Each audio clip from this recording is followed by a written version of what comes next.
আজকে একটা snacks recipe নিয়ে এলাম। সন্ধেবেলা বানিয়ে নিলাম এঁচোড়ের চপ। আর চপটা খেতে খুবই সুন্দর হয়েছে, খেতে খুবই ভালো হয়েছে। একবার বানিয়ে খেয়ে দেখতে পারেন। তো চলুন কিভাবে বানিয়েছি দেখিয়ে দিই। ফ্রাই প্যান বসিয়ে দিয়েছি আর খানিকটা তেল দিয়ে দিয়েছি। এখানে আমি সর্ষের তেল দিয়েছি। এখন এর মধ্যে দিয়ে দেবো একটা বড় সাইজের পেঁয়াজ। পেঁয়াজটা মাঝারির থেকে একটু বড়। পেঁয়াজটা একটু ভাজা ভাজা করে নেব, একটু কালার আসবে। যখন সুন্দর একটা কালার এসে গেছে, সুন্দর একটা, আমি গ্যাসটা মিডিয়ামে রেখে ভাজলাম পেঁয়াজটা। আর 1 চামচ দেব আদা, রসুন, কাঁচা লঙ্কা এখানে আমি গ্রেট করে নিয়েছি। সেটা দিয়ে আবার একটু কষিয়ে নেব। 2 মিনিট কষিয়ে নিয়েছি। গ্যাসটা সিমে রেখেছি, না হলে না মশলাটা পুড়ে যেতে পারে, ওই জন্য গ্যাসটা সিমে রেখেছি। এখন একটু মশলা দিয়ে দেব কাশ্মীরি লঙ্কা, নুন, হলুদ আর একটু গরম মশলার গুঁড়ো। 1/2 চামচ ম্যাগি মশলা দিয়ে দিলাম। 1/2 চামচ ম্যাগি মশলা দিয়ে একটু নাড়াচাড়া করে নিলাম। অল্প দেব লাল কাঁচা লঙ্কা বাটা, অল্প গোলমরিচের গুঁড়ো দেব। মশলাটা এখন একটু কষিয়ে নেব 5 মিনিট। গ্যাসটা সিমেই আছে, বাড়ালে মশলাটা পুড়ে যেতে পারে। 5 মিনিট কষিয়ে নিয়েছি।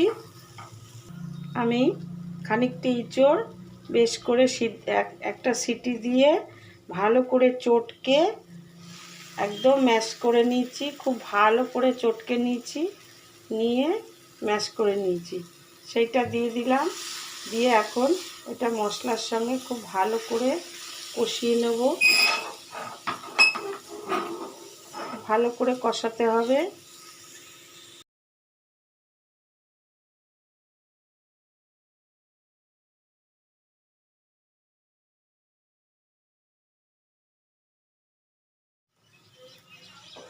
খুব ভালো করে কষিয়ে নিয়েছি। দেখুন, এখন দেব এখানে শুকনো লঙ্কা আর জিরে ভেজে আমি গুঁড়ো করে রেখেছি, সেটা দিয়ে দিলাম। আর 1/2 চামচ চিনি দেব। দিয়ে আবার ভালো করে মশলাটা এঁচোড়ের সঙ্গে মিশিয়ে নেব। খুব ভালো করে মিশিয়ে নিয়েছি। এখন একটা আলু আমি সিদ্ধ করে গ্রেট করে রেখেছি, আলুটা দিয়ে দিলাম। আলুটা দিলাম বাইন্ডিংয়ের জন্য। আলুটা দিয়ে ভালো করে মিশিয়ে নেব।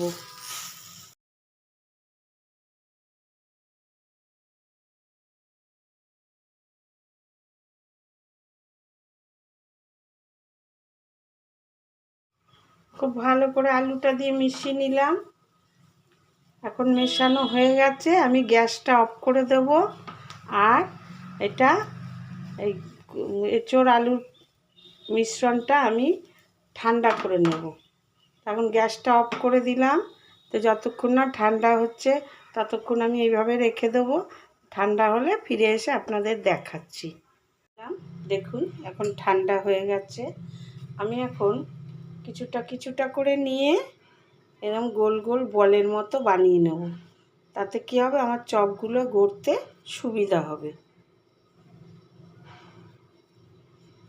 এই যে দেখুন, এরকম গোল গোল বলের মতো আমি সব কটা বানিয়ে নেব।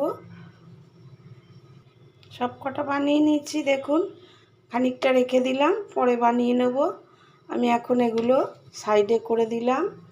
আর এখানে এরকম গোল গোল করে একটা বাটি দিয়ে এইভাবে চেপে চ্যাপ্টা বানিয়ে দেব। এভাবে বানিয়ে তুলে নেব। এই যে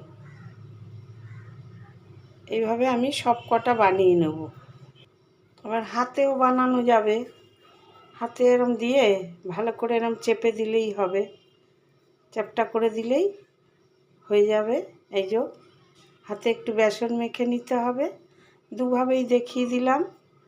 বাটি দিয়ে চেপে করলেও হবে, আর হাতেও করা যাবে। আমি এরকম একটা প্লেটে একটু বেসন ছড়িয়ে নিয়েছি, ছড়িয়ে নিয়ে একটা একটা করে সব সাজিয়ে সব কটা বানিয়ে আপনাদের দেখাচ্ছি। সব কটা এইভাবে বানিয়ে নিলাম। হাতে একটু বেসন নিয়ে নেবেন, বেসন লাগিয়ে নেবেন, তাহলে আর হাতে লেগে যাবে না। এই যে আমি প্রায় 10টার মতো বানালাম। এখন আমি বেসনটা গুলে নেব।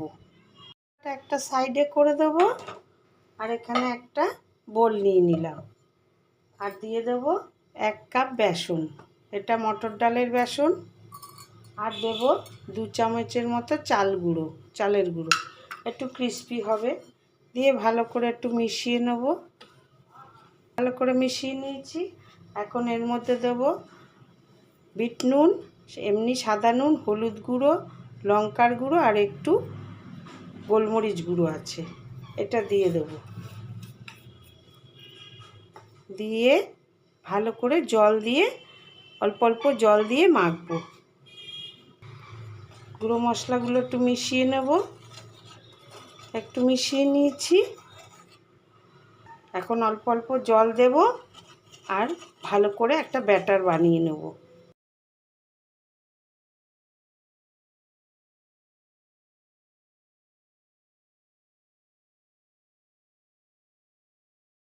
খুব ভালো করে মিশিয়ে নিয়েছি। এখন দেখুন ঘনত্বটা। আমি এটা 5 মিনিট ঢেকে রেখে দেব। তারপরে যদি আবার জল লাগে আমি আবার একটু জল মিশাবো। এখন আর জল মিশাবো না, এখন 5 মিনিট ঢেকে রাখবো।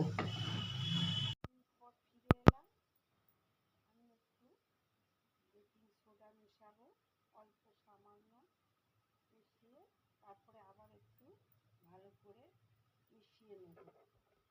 ভালো করে মিশিয়ে নিয়েছি। এখন প্যান বসিয়ে তেল গরম করতে দিয়ে দিয়েছি।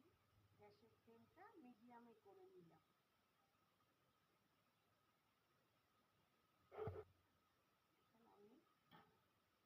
এখন আমি বেসনের মধ্যে দিয়ে একটা একটা করে ভেজে নেব।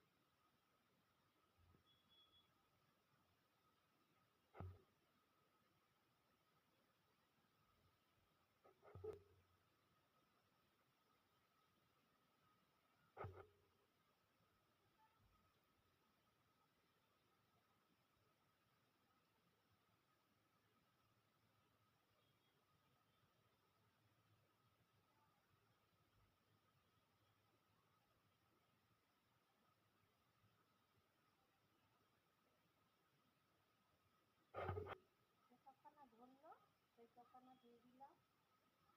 এখন উল্টে দিলাম। উল্টে পাল্টে একটা সুন্দর মচমচে করে আমি ভেজে নেব। দেখুন একটা সুন্দর কালার এসে গেছে। এখন আমি তুলে নেব। সব কটা তুলে নিয়ে একটা প্লেটে সার্ভ করে আপনাদের দেখাচ্ছি। সব কটা ভেজে আমি একটা প্লেটে সার্ভ করে দিলাম। দেখুন দেখতে খুবই সুন্দর হয়েছে, খেতেও খুব ভালো হয়। একবার এই সন্ধ্যাবেলা আমরা তো বেগুনি আলুর চপ খেয়েই থাকি। আমি আজকে ইঁচড় দিয়ে চপটা বানালাম। তাহলে এইভাবে বানিয়ে নিন। আজকের মতো ভিডিওটা শেষ করলাম। ফিরবো আবার একটা নতুন ভিডিও নিয়ে। ততক্ষণে সবাই সুস্থ থাকবেন, ভালো থাকবেন।